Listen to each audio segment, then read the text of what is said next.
This is Father Jonathan Meyer from All Saints Parish, and this is Alive, our Sunday preparation program as we prepare for this upcoming Sunday, the fourth Sunday in Ordinary Time. Our gospel passage this week is Mark chapter 1, verse 21 through 28. Mark chapter 1, verse 21 through 28.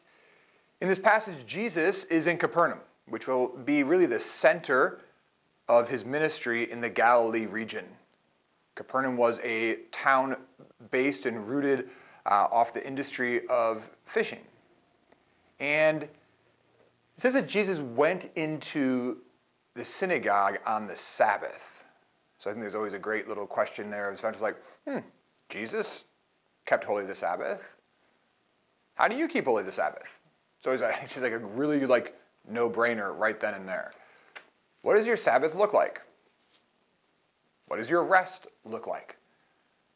And go back to the book of Genesis, clearly God creates the world in 6 days, and humanity, and fish, and birds, and caterpillars, and mosquitoes.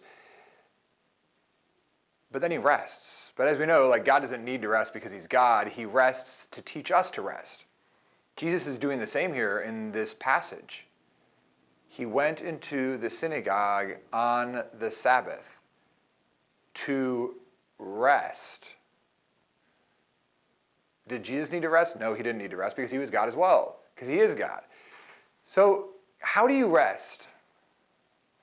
For many of you who know me, some people don't think that I rest and that I'm the Energizer Bunny. But it's not true. I rest. I rest a lot, actually.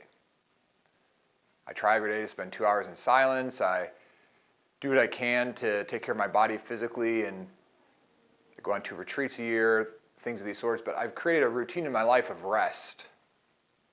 So what's your rest? How do you rest? Where do you rest? What's the best way for you to rest?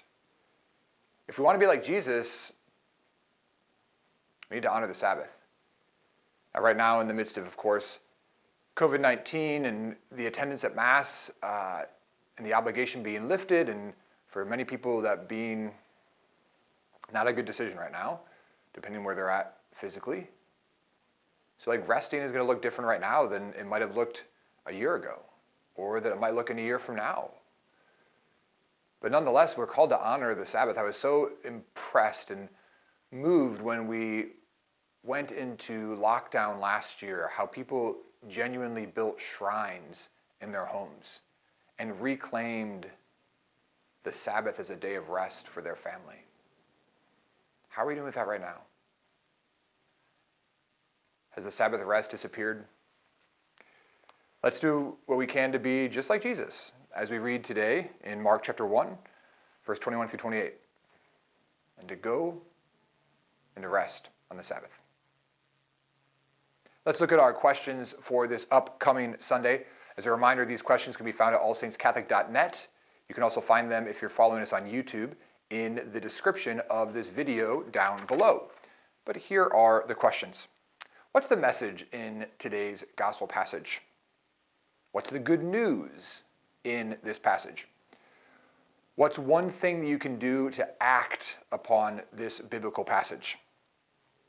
Jesus went into the synagogue to rest on the Sabbath. How do you rest on the Sabbath? The people were astonished at Jesus' teaching. Who has ever astonished you?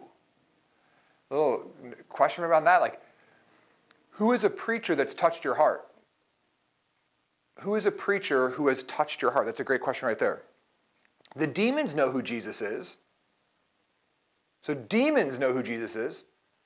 Why do so few people know who Jesus is? Jesus has power over the demons. So why are we so afraid of the demons? Why are we afraid of evil? Why are we afraid of darkness? Why are we afraid when Jesus has power over evil?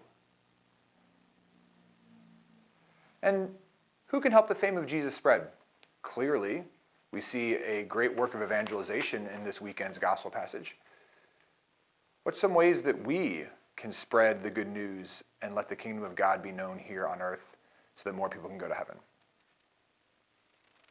Hope that those questions and this reflection will help you to celebrate this Sunday with all the more joy and fervor and attentiveness.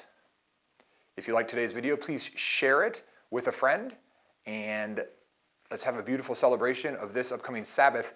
May it truly be a day of rest. God bless.